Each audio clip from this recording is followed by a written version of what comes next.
अरे भाई, प्रहलाद जी भक्ति कैसे करना चाहिए ये शिक्षा प्रहलाद जी के चरित्र से लेनी चाहिए। भक्ति का मतलब नहीं होता है लेना देना, जहाँ लेना देना है वहाँ प्रेम नहीं है। प्रहलाद जी ने भगवान से कहा कि भगवान ने कहा प्रहलाद तो हमसे वरदान मांग लो।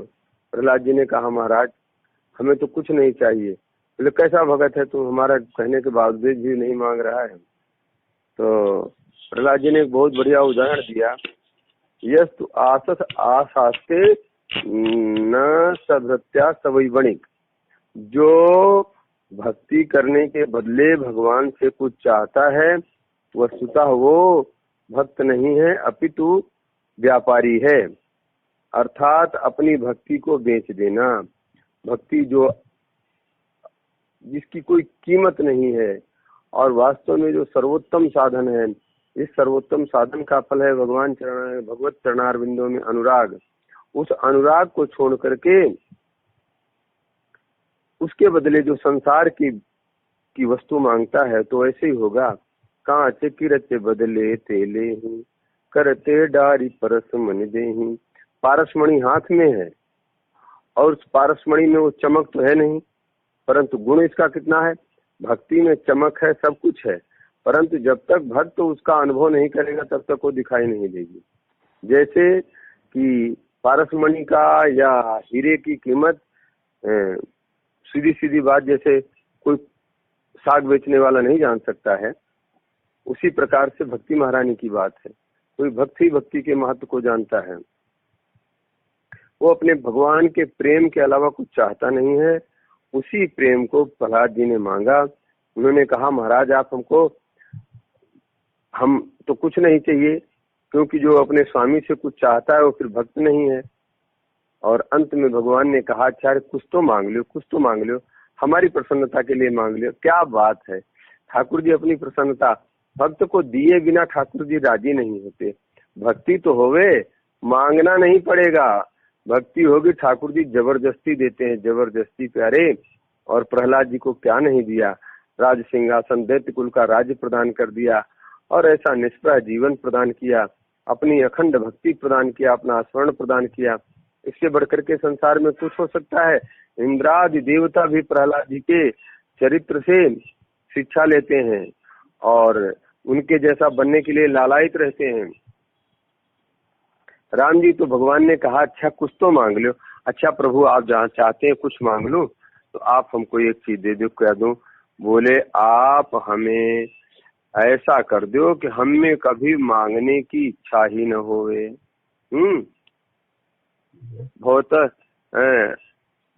भवतस्तु बने ब्रणम। हमारे अंदर कोई जो है मांगने की इच्छा न जागृत हो, यही मैं आपसे वरदान मांगता हूँ। ऐसा ये देखिए भगवान से मिल जाए तो क्या मांगना चाहिए, भगवान की भक्ति, भगवान के चरणों का अनुराग ही मांगना चाहिए, न कि संसार की वस्तुओं को मांगना चाहिए। बेटे का ब्याह हो जाए, थोड़ा सा नाम जप करेंगे सब बेच देंगे। बेटे के ब्याह के लिए नाम जप करेंगे, अपनी नौकरी के लिए नाम जप करेंगे, अपनी बीवी को राजी करने के नाम जप करेंगे। अरे संसार के सुखों को प्राप्त करने के लिए भगवान की आराधना करते हैं, क्या रह गया उनके पास? कुछ रहा? ठन ठन पाल मदन गोपाल, जितना तुम किए उतना उसके बदले ले लिए, अब क्या चाहिए? इसलिए अगर कुछ नहीं लोगे तो भगवान सब कुछ दे देंगे और आपका पूरी की पूंजी आपके पास रखी रह जाएगी। भजन की पूंजी सारी की सारी आपके जेब में रिजर्व रहेगी और भगवान सब कुछ दे के चले जाएंगे। बोलो सुदामा जी ने क्या मांगा था? और ऐसे बहुत सारे भक्तों के चरित्र हैं। इसलिए मैं तो प्रहलाद जी के चरित्र से निष्काम भक्ति करने की प्रेरणा प्राप्त करता हूँ। और बचपन से ही भगवान का भजन करना चाहिए। यही नहीं सोचना चाहिए कि अभी तो हम बहुत उम्र है, अभी खूब ऐसो आराम कर लूं, फिर बुढ़ापा आएगा तब करूंगा। अरे क्या बुढ़ापे में करोगे यार, और बुढ़ापा किसने देखा है? इन सब बातों को ध्यान में रख करके भगवान के भजन साधन में तुरंत लग जाना चाहिए। ये श्रीमद् भागवत के अंतर्गत प्रहलाद चरित्र से हमको प्रधान शिक्षा मिलती है। और कोई संसार में अपना रक्षक नहीं है भगवान के अलावा। प्रहलाद जी को अगर भगवान रक्षक है तो सारा संसार मारने के लिए तैयार हो जाए, भगवान से बड़ा थोड़ी होगा संसार। संसार तो भगवान के अंश है। अरे अनंत ब्रह्मांड, ये सब भगवान के एक पाद में है। और 3 पद त्रिपाद विभूति भगवान को कहा गया है। माने 3 हिस्से उनके पास रिजर्व हैं और एक हिस्से में सारा संसार का वैभव, विश्व ब्रह्मांड का वैभव है। तो सारे विश्व ब्रह्मांड के लोग मारने को तैयार हो जाएं, फिर भी भगवान का भक्त का कोई कुछ बिगाड़ नहीं सकता है।